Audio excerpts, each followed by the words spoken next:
또 어떤 성경은 연자맷돌에 차라리 연자맷돌을 메고 빠져 들어가는 것이 좋겠다 그러면서 다른 사람을 지옥으로 이끌어가는 사람들을 향해서 말한 적도 있습니다. 차라리 내 눈을 빼어버리라, 내 팔을 한쪽을 잘라버리라, 한 다리를 잘라버리라 이렇게 얘기합니다.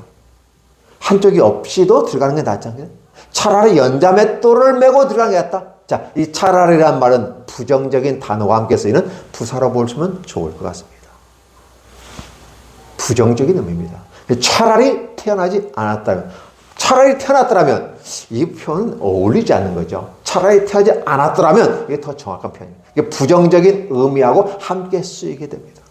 제 갈 길을 가는 긴 가는데 기록된 대로 가거니와 라고 십자가에 못 박혀 죽으시는 그 길로 가거니와 예수님은 그 길을 걸어가셨다는 말을 하는 것이고 가룟 유다는 차라리 태어나지 아니하였더라면 훨씬 더 좋았을 텐데. 근데 뭐라고 베드로는 그 말을 했죠. 그 사람 어떻게 됐나요?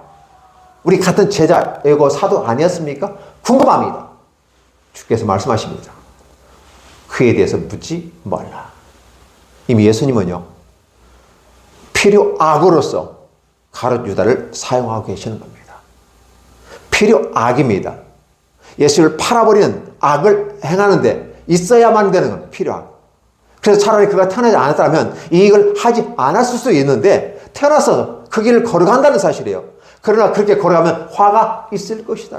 여러분 기억해 주시면 또 다른 성경이 이렇게 표현합니다. 실족하지 않을 수 없으나 실족하는 자에게 화가 있으리로다. 어떻게 생각하세요? 사람이 실족하는 건 당연하다는 거예요. 누구나 실수할 수 있다는 거예요. 그러나 실족하는 사람은 화가 있다는 거예요. 오늘 가룟 유다를 향해서 지칭하는 말은 아니었을까? 생각해 보는 것입니다. 여러분은 어떨까요? 목사인 저 자신도, 아니 내가 만나는 수많은 목사님들 가운데서도, 아니면 장로님이나 권사님이나 기타 여러 직분자들 만났을 때도 여전히 우리는 자신의 야망과 자신의 욕심과 자신의 체면을, 자신의 명분을 생각합니다. 그래서 거기 위해서 엄청나게 싸웁니다. 복음 갖고 싸우는 일을 봤으면 좀 좋겠습니다. 하나님의 말씀을 갖고 싸우는 건 좋겠습니다. 근데 하나님 말씀 갖고 싸워도 결국은 뭐 어떤 것 갖고 싸워요? 명분 갖고 싸워요. 교단이 나눠진 사건에도 보면 그런 명분 갖고 싸워요. 그래서 결국은 자리를 많이 만들어가서 우두머리 하려는 이런 야망과 욕심이 많지는 않았나? 질문을 해보는 것입니다. 결국은 그러한 모습을 드러나는 거죠. 우리는 저마다 길을 걸어가는 건 분명합니다. 그러나 주님의 나라 백성, 그리고 기독교인, 자, 목사나 장로나 직분은 하나님의 섬기는 위한 하나의 필요에 의해서 만든 직분이기 때문에 그 직분 갖고 얘기하지 마십시다. 그들을 가르쳐 우리는 기독교인이라고 말하는 것이고 그 가운데서